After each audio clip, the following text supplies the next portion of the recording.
Bitácora Patagonia, primera temporada. En el siguiente episodio vamos a hablar con Marcelo Hernández sobre Lupat, un espacio que relata la historia regional y local. Seguimos conversando con Marcelo, acá en Lupat.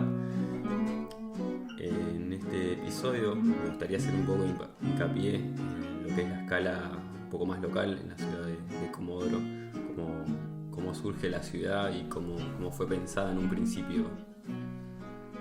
Bueno, Comodoro Rivadavia tiene dos características particulares, ¿no? Nace como puerto para darle una solución al traslado de las producciones agropecuarias y ganaderas de la región, porque Camarones les quedaba muy lejos, entonces ese recorrido en carreta hasta Camarones tenía una demora bastante mayor que teniendo un puerto más cerca. Desde el actual Sarmiento. De lo que era Colonia Ideal, actualmente Colonia Sarmiento y Sarmiento que conocemos hoy nosotros. Esa producción era necesario llevarla a puerto y no con tanto recorrido, por eso se pensó en principio tener un puerto en Comodoro Rivadavia.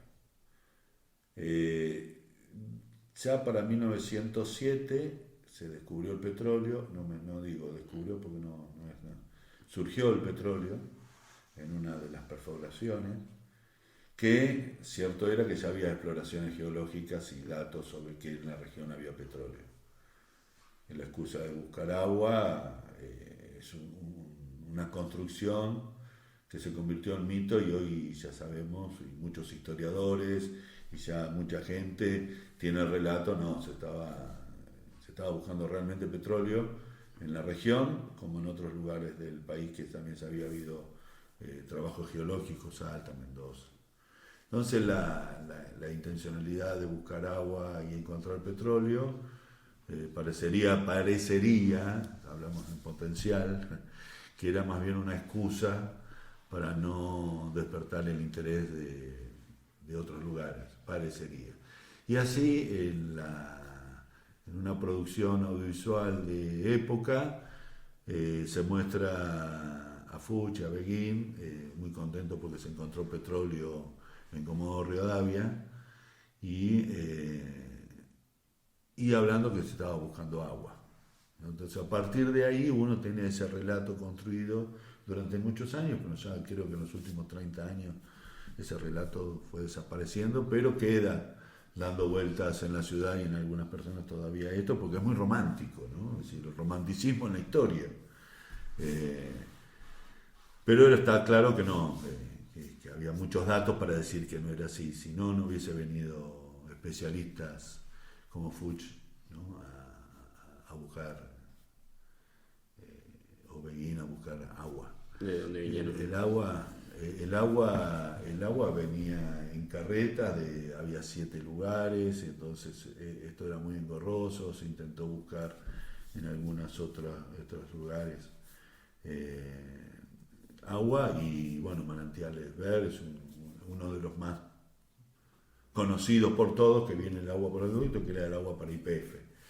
Y después hay muchos ojos de agua dando vueltas por las zonas agropecuarias. Es decir, el problema era cómo suministrar agua a la ciudad, es cómo suministrar agua a la ciudad sin que haya tantos problemas y no haya tantos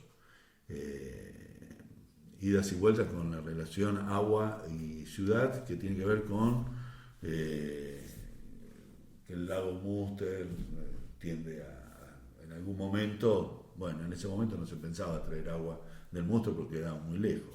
Uno cierra los ojos y piensa cómo en carretas traían agua para Comodoro y decís, bueno, hay un sacrificio, ¿no? En la ciudad se construyó con un sacrificio, no había agua, había mucho viento, había mucha nieve, hacía mucho frío, todo mucho.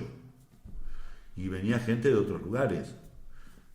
Entonces, imagínense ustedes, cualquiera de ustedes, llegar a un lugar en 1910, muy desolado, que no tenés agua, que poca calefacción y tenés que levantar una casa de chapa y madera y vivir ahí, con mucho viento, mucho frío.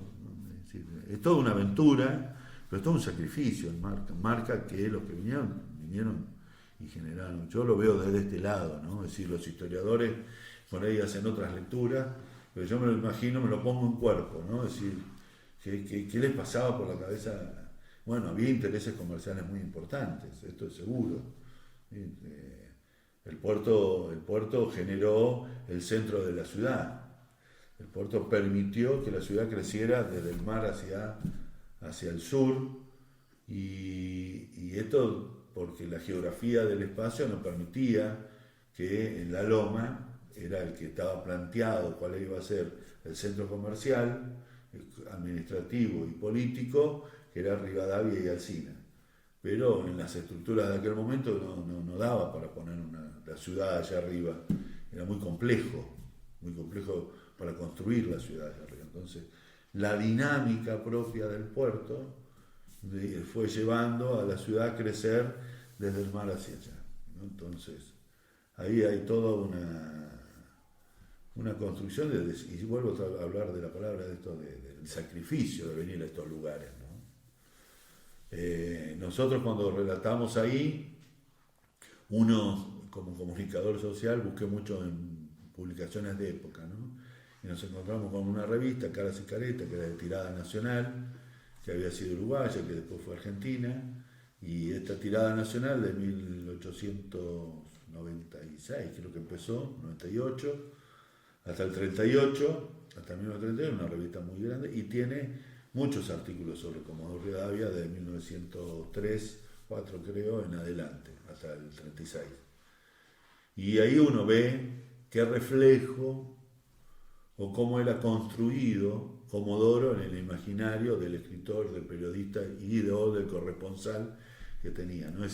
Cómo era Comodoro y cómo estaba idealizada Comodoro también, ¿no? Entonces uno empieza a hacer una especie de análisis del discurso de aquel momento, y tiene componentes, volvemos a usar la palabra, de romanticismo y de sacrificio, ¿no? Esto de decir, en estas desoladas zonas de fuertes vientos y de inhóspita, crece una ciudad alrededor de la producción agropecuaria y la actividad petrolera. Todo ese romanticismo está reflejado en los diarios de época, que se escribía en la revista, ¿no?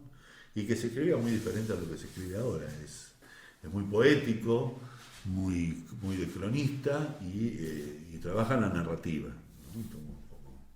Como escritura. Y entonces uno va rescatando de esos lugares, y hay datos a veces que son reales, porque están contactados con la documentación, y hay datos de la misma construcción del periodista que por ahí no pudimos contactarlos, ¿no? Enfrentar la documentación con lo que comentaba el periodista es como que costaba, y costó. Entonces tenés relatos que es de la construcción del imaginario del mismo periodista que hizo la nota, y otras que son con datos reales. Hay mucha fotografía también del espacio, que es interesantísima. Entonces, esos epígrafes nos cuentan un poco de cómo estaba, no solamente la nota, sino el epígrafe también te cuenta que esa fotografía estaba dentro de este contexto, y uno puede imaginar el resto, lo que no sale en la fotografía, ¿no? Sí. Claro, esto se cuenta un poco en la primera etapa de la muestra, ¿no? Sí, 1901-1955. La construcción de la ciudad a partir de esto, ¿no? Del nacimiento como puerto a capital de la gobernación militar de Comodoro Rivadavia. Ahí ya estaríamos hablando de la segunda etapa, ¿no?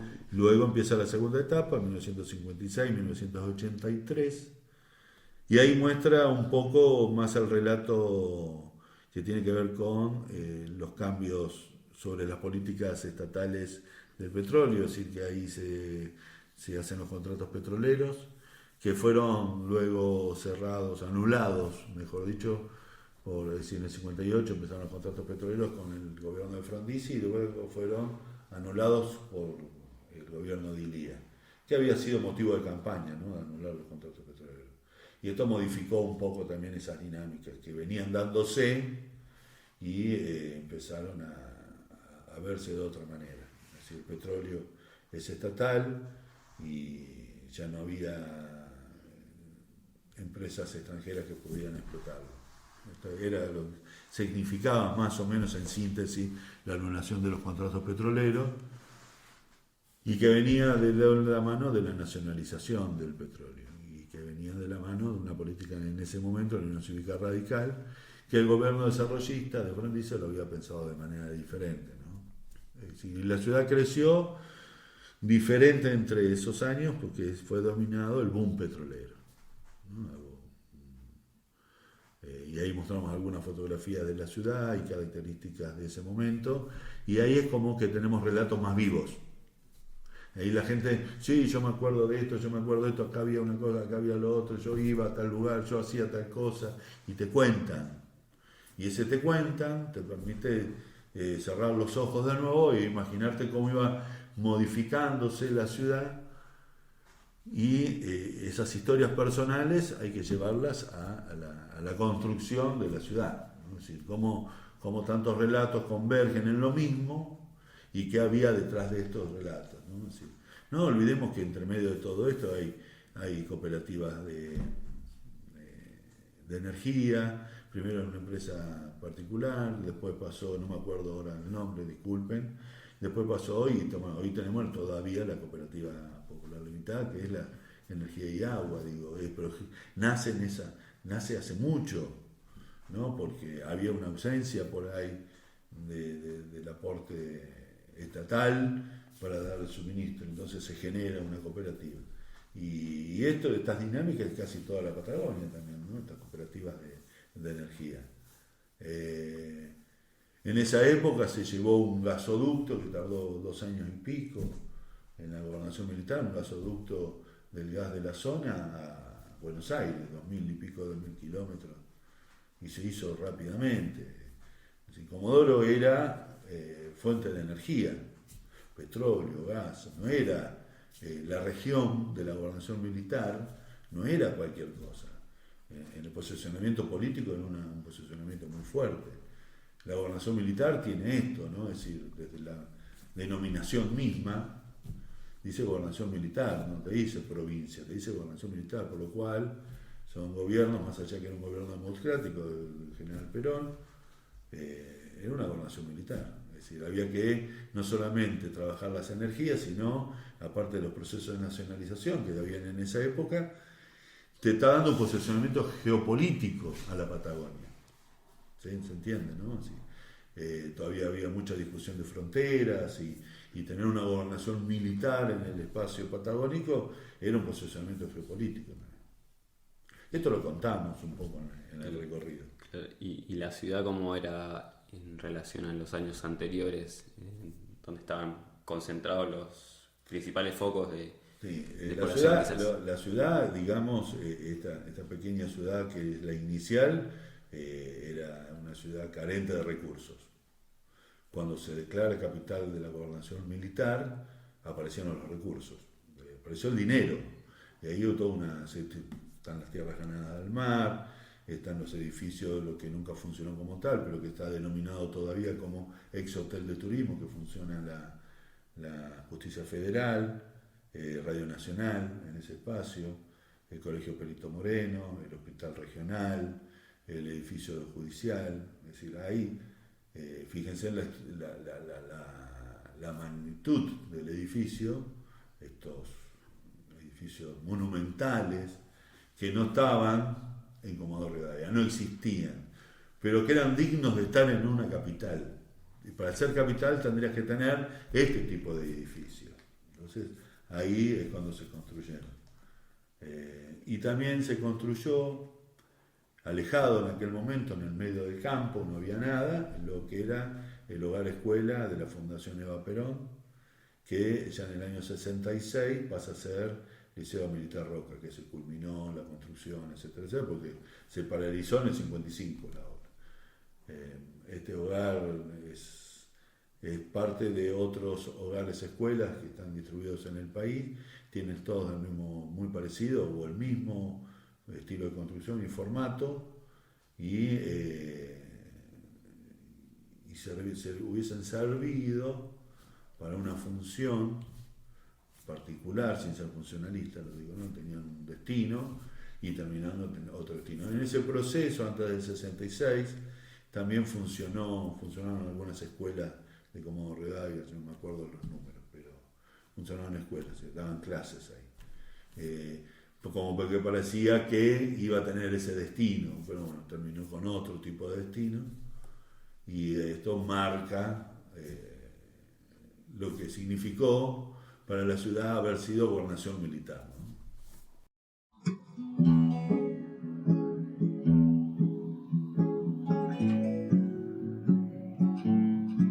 Recordá que este podcast lo podés encontrar en todas las plataformas de audio disponibles como Spotify, eBooks, YouTube, Google Podcast y muchas más. No olvides seguirnos en nuestras redes sociales, @Bitácora Patagonia Podcast, y por contenido audiovisual en Bitácora Patagonia. Esto fue un poco la gobernación militar, ¿no? Que me repetí los años, que fue 1945-44 al 55. Inicia con el gobierno peronista y termina con el derrocamiento del gobierno peronista en manos de la Revolución Libertadora. Ahí lo que pasa en Comodoro Rivadavia en ese momento tiene dos características. Una, necesita hacer capital, hay que construir, y para lo cual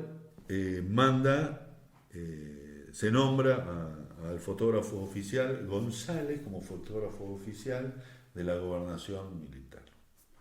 Y aparecen las primeras fotografías, no las primeras porque hay algunas anteriores del Ministerio de Marina o de la Fuerza Aérea, pero las fotos sacadas por fotógrafos aéreas, ¿no? Es decir, hay toda una colección de González, son todas muchísima cantidad de fotografías aéreas. ¿Y qué te permite esto? Mostrar ahí a la gente cuando viene a visitar cómo era Comodoro desde arriba, ¿no? Esto te da la dimensión espacial, cómo era Comodoro desde arriba del Cerro Chenque, o desde arriba del Liceo, o desde el mar para la ciudad. Entonces empiezan a poner en algunas hasta se ven un poquito los bordes de las alas. Esa colección nos permite a nosotros entender la importancia también, ¿no? Es decir, que haya un fotógrafo oficial de la gobernación militar, nombrado por el Poder Ejecutivo, por el general Perón en ese momento, demostrar cómo avanzaba la ciudad, en particular con la obra pública, ¿no? Es decir, esta necesidad de crecer ediliciamente le permitía a la ciudad ser como es hoy, una de las ciudades más importantes de Patagonia Sur, por no querer decir la más importante, en cuanto a población sobre todo, ¿no? Es un polo de atracción de migración, que siempre fue un polo de atracción de las migraciones, por la actividad petrolera sobre todo. Y la actividad petrolera no para el petrolero en sí, sino la actividad petrolera y todo lo que se genera históricamente alrededor de la actividad petrolera. Es decir, todo el sistema de servicios, ¿no? Es decir, albañiles, constructores, gasistas, jardineros, comerciantes. ¿Sí? Todo lo que hay alrededor de la actividad petrolera, Comodoro fue también creciendo a partir de ese lugar. Lo que nos permite a nosotros entender la importancia que le daba el gobierno a esta región, ¿no? Entonces, como decía, no solamente construir el gasoducto, de llevarle el gas a Buenos Aires, gasoducto o oleoducto, siempre decimos le cerramos la canilla para que aprendan, ¿no? Pero bueno, eso es anecdótico, pero digo, la importancia energética que era Comodoro Rivadavia. Es decir, esto no lo podemos perder de vista y está reflejado en publicaciones de época también, ¿no? Constantemente.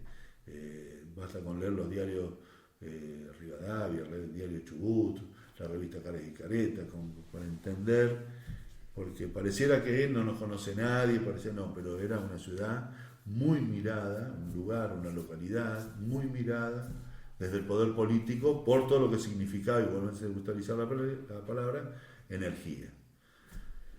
Y hoy es como que esa energía hay una necesidad de reconvertir, y bueno, los parques eólicos también serían una gran solución. En aquel momento no estaban pensados, no existían, pero siempre fue un polo energético, ¿no? Esto de pensarlo así, con las carencias lógicas de la geografía del lugar, la carencia de agua, y yo en el relato histórico esto lo encuentro mucho, ¿no? Es decir, estas tierras con mucha greda, estos caminos que hay que hacer de vuelta, el ferrocarril que se instala, cómo prospera la ciudad, pero siempre con alguna dificultad de por medio, ¿no?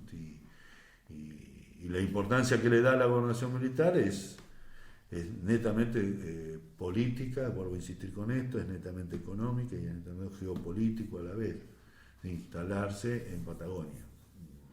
Aparte, tenía 3 puertos de salida, Camarones, Comodoro y Puerto Deseado, la gobernación militar. ¿Para qué? Para no solamente la cuestión petrolera, para esto, sino que todos los productos de la agricultura, de lo agropecuario, que salían desde, por ejemplo, la zona de la Cera y todo eso, hasta Deseado, había un ferrocarril, y otro ferrocarril que iba de Comodoro a Sarmiento, y esto le permitió otra dinámica también, ¿no? Es decir, mucho más expeditivo esa producción hacia el puerto. Y el interés, vuelvo a insistir, de generar obra en la ciudad fue un interés político, esto no cabe duda. Ahora, cómo es visto por el resto de muchas otras personas es diferente. Y esto tiene que ver con los puntos de vista, con las perspectivas, con otras señalizaciones que tienen que ver con la ideología. Pero en el dato frío, documental, hay estos datos, ¿no? Se hacen las obras, hay un fotógrafo oficial, se piensa en una ciudad mucho más capital, por sobre todas las cosas. Por eso, cuando se vuelve a ser provincia, en el 55, después del golpe de Estado, Rawson es capital de la provincia y Gallego es capital de la provincia, como antes, digo, donde Caleta y toda la zona portuaria de Puerto Deseado y Caleta siguen teniendo este contacto, no se pierde nunca el contacto ni esta dinámica económica con Comodoro Rivadavia, ¿no? Es decir, la gente viene a comprar a Comodoro como dinámica que había en ese momento. Vamos a comprar a Comodoro, se compraba la ropa en Comodoro, mucha mercadería de comestibles en Comodoro, vamos a Comodoro a pasear, ¿no? Había todo un centro de atracción. Para mí Comodoro fue en ese momento como el lugar ideal, a pesar de colonia ideal, ¿no? El lugar ideal una vez que creció, una vez que se instaló, una vez que las empresas petroleras, estatal, YPF, digamos, donde el ferrocarril tenía una impronta muy fuerte, donde Astra, Diadema, compañía ferrocarrilera del kilómetro 8, que después pasa a ser petroquímica, bueno, mucha fuerza que está relacionada con el trabajo, ¿no? Había trabajo en Comodoro. Entonces esto genera que se haya en forma permanente migración hasta este lugar, a este lugar. ¿Y qué vestigios quedaron de aquella época? Hay muchos, están declarados, son 132 objetos que están, edificios, sitios o lugares que están, edificios en general, declarados patrimonio cultural, ¿no? Aparte de la declaración de los 5 barrios en la 11.501/14, donde se declaran a los 5 barrios patrimonio cultural, a los 5 barrios, no los barrios completos son declarados en su momento. Perdón. Y que después la misma ordenanza habla de empezar a catalogar, seleccionar elementos, edificios, y se hacen las fichas técnicas a partir de la comisión evaluadora, la gente de patrimonio de la municipalidad. ¿Y qué vestigios quedan? Y quedan muchos lugares, pero quedan hay muchos relatos, ¿no? Hay mucho patrimonio inmaterial dando vuelta, ¿no? Esto permite, ese patrimonio inmaterial permite generarle valor a ese patrimonio material. Si no sé qué sería. ¿Qué ves? Un edificio. Si ese edificio, ¿qué es? Ladrillo, chapa, madera, ventanas rotas, no te dice nada. ¿Qué es lo que te dice el relato de la gente? El patrimonio inmaterial le da valor, porque acá trabajó mi padre, yo me acuerdo acá en la estación esta, mi primer novio me dio mi primer beso, acá nosotros nos juntamos para tomar la chanchita e ir al centro, a Comodoro, no al centro, no se decía al centro, sino ir a Comodoro para pasear, es decir, Entonces, una estación de ferrocarril que fuera de contexto, sacada, puesta ahí, no tiene sentido declarar. ¿Sí? Más allá de algunas características arquitectónicas, pero lo que le da valor no solamente es lo arquitectónico, es el valor afectivo. Es decir, esto que tiene que ver con el habitante, tiene que ver con aquel que vivió ese momento. Y hay muchos, ¿no? Sí, ya te digo, aparte hay escuelas, hay gamelas, hay hasta el mástil de kilómetro 5, el lanchón de kilómetro 5, el edificio de SUPE, estaba la escuela de kilómetro 8, los cines, cine-teatro, hay un listado enorme. Y me parece que tiene un valor de construcción de la historia de la ciudad muy importante. Porque Comodoro, ya dijimos, 1901, es como ciudad grande, ¿sí? De casi 300.000 habitantes, un ejido urbano enorme, es una de las ciudades más jóvenes del país, ¿no? Así, con estas características. Esta juventud hace que hace muy poco tiempo se esté hablando de patrimonio.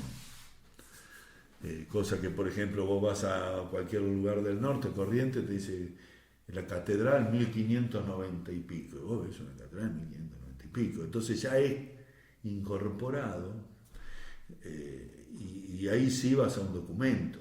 Acá, por lo menos, en muchos casos, tenemos los relatos de tercera generación y de segunda generación vivos, ¿no? Me lo contó mi bisabuelo, me lo contó mi abuelo, esta es la foto de mi abuelo, esta es la fotografía donde trabajaba mi abuelo, mi bisabuelo. Es decir, hay una documentación familiar que enriquece aún más estos espacios declarados patrimonio.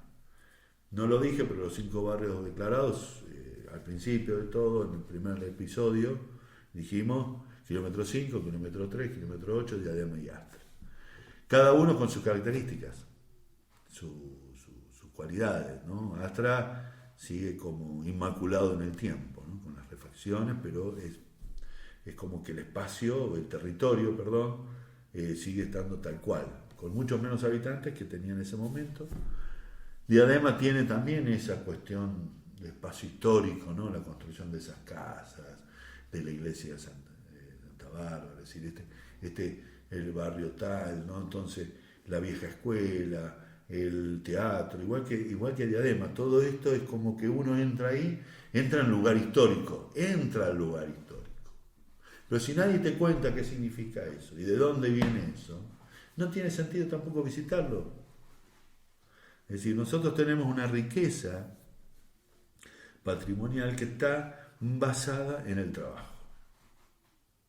Por eso hablamos de patrimonio cultural e industrial, por eso hablamos de patrimonio industrial, por eso hablamos de patrimonios, ¿no? Entonces, cómo construir esto en circuitos turísticos es una de las labores que está haciendo la gente de turismo, que lo hace Comodoro Rivadavia, ¿no? El turismo de Comodoro, que es de impronta barriales, que incorpora en ese programa. Y esto está basado en la historia y está basado en el patrimonio.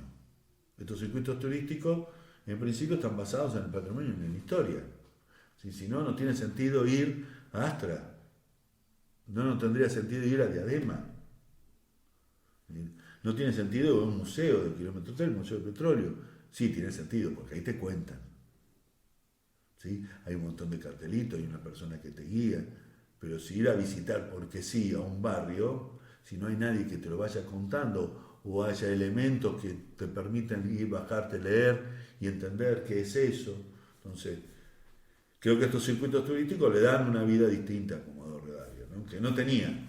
Y creo que es por su juventud. No es una afirmación, es una creencia mía, nada más. Cómo empiezan a dejar la faz de la tierra, la gente se empieza a morir y empieza a dejar historia.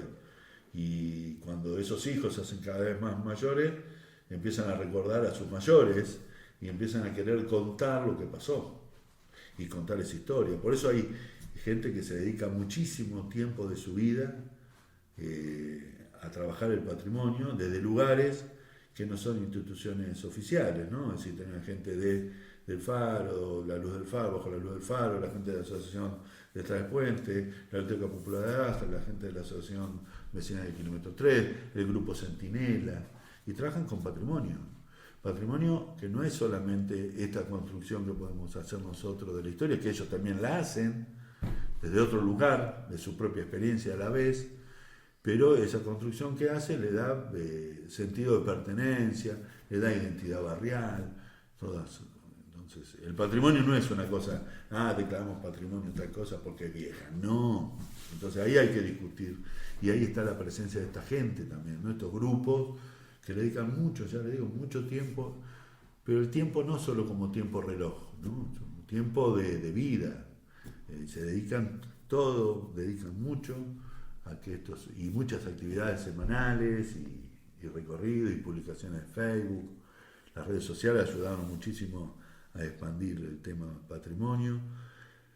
Ahí yo tengo un estudio realizado, la cantidad de publicaciones que había sobre patrimonio, y recién en 2003 ya empieza a haber un movimiento un poquito más álgido en cuanto a los diarios prensa escrita, y donde aparece también luego la Asociación Detrás del Puente como pionera, como asociación civil, ¿no? Detrás de la protección del patrimonio, y como la lucha barrial a partir de movilizaciones, junta de firmas en Kilómetro 3, panfletos, la movilización como participación a través y en noción de patrimonio nos da que empezó a importar a la gente, al público, al habitante, al ciudadano, que antes no le daban bolilla, literal, era algo que estaba ahí y que había trabajado fulano o mengano, y hoy son sitios, ¿no? Sí.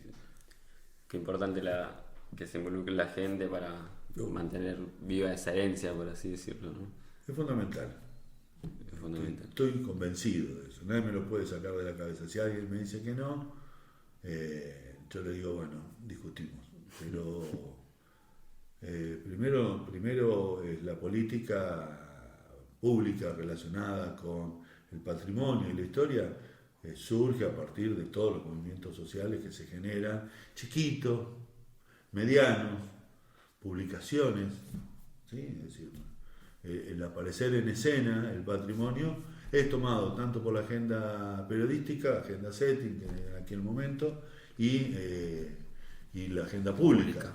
Sí. Es decir, si no, no sé si estaría en la agenda pública, no sé si estaría en la agenda periodística, no lo sé. Si la gente no se hubiese movilizado alrededor de esto, no sé si hubiese habido, no podemos predecirlo, pero estoy seguro que sí, que a partir de eso se genera lo otro.